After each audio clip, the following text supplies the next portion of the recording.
Hello everyone and welcome back. I am as always Inquisitor Ara and this is how to roleplay in World of Warcraft, and today we are going to be taking a look at another one of our race class combination guides, the Forsaken Death Knight.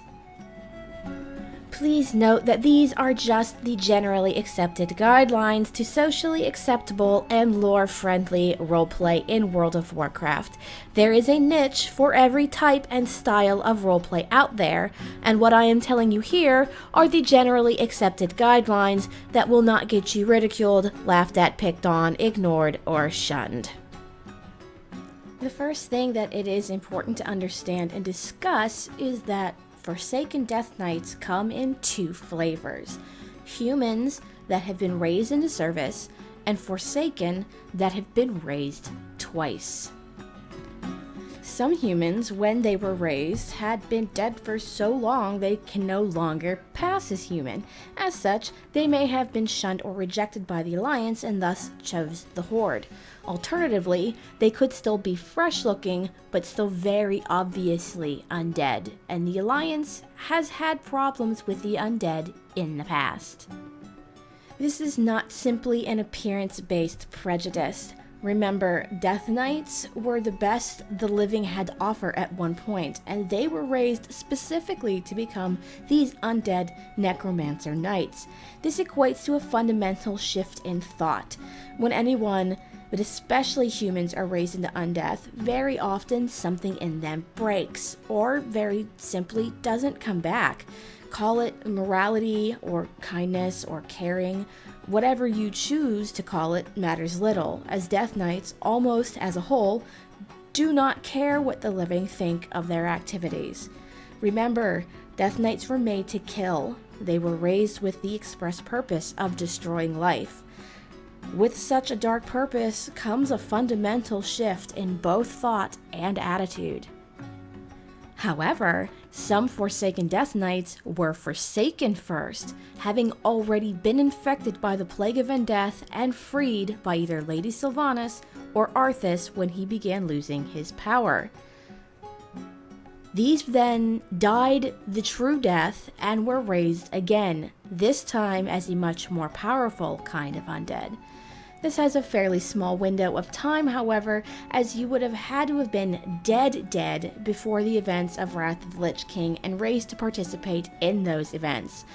This is a tighter timeline than humans have because it is a set amount of time in which you could have been made Forsaken and a set window in which you could have been raised as a Death Knight. All of that aside, this is a lot more common than it sounds. In either case, but I will be focusing primarily on the second as I believe it is the most interesting to roleplay, Forsaken Death Knights are a very unique breed of both Forsaken and Death Knight for a number of reasons. A lot of Forsaken Death Knights may not have a particular fondness for the Dark Lady. Given the previous of the two potential origin stories I stated before, it's not hard to see. Previously human but now Forsaken Death Knights have no connection with Sylvanas, and Forsaken Death Knights likely have lost it, having had it replaced by the Lich King for a short period of time. They also have a much deeper connection with other Death Knights than they do with other Forsaken. The Knights of the Ebon Blade, when amongst themselves, do not care what you are or what you were or where you came from. You have all suffered the Lich King's commands and betrayal together, and despite being from every race and faction on Azeroth, this shared suffering and trauma has forged powerful bonds between the Knights of the Ebon Blade. This is something most Forsaken can't claim, a bond of companionship out of more than just need. And if the Forsaken have a very unique and singular viewpoint on death, the Forsaken Death Knights' viewpoints on death are even more so. To them, death really merely is a setback. After all, a large portion of Forsaken Death Knights have come back not once, but twice. Most Forsaken Death Knights have a lot of hatred for the Lich King because of this, not necessarily Bolvar Fordragon, but Arthas specifically, as they have been enslaved to him twice. Keep in mind it is quite difficult outside of game mechanics to kill the Forsaken. Being undead, they don't bleed, they don't breathe, and they don't tire. And they will not naturally die on their own if they are taken care of. Their idea of pain is much lighter than the living's, and they can survive wounds that would kill a mortal. Having managed to be killed already once, any twice risen Forsaken Death Knights might remember both their time as a Scourged Ghoul and their mental enslavement as a Death Knight.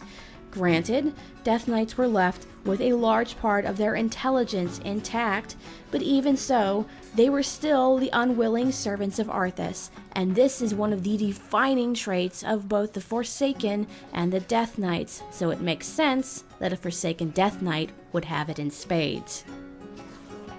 Forsaken Death Knights are unique even amongst the Knights of the Ebon Blade. To them, death isn't an end, it's a tool to help them achieve their goals. Whether they be long dead humans or twice dead Forsaken, these Death Knights fill a unique role in Azeroth.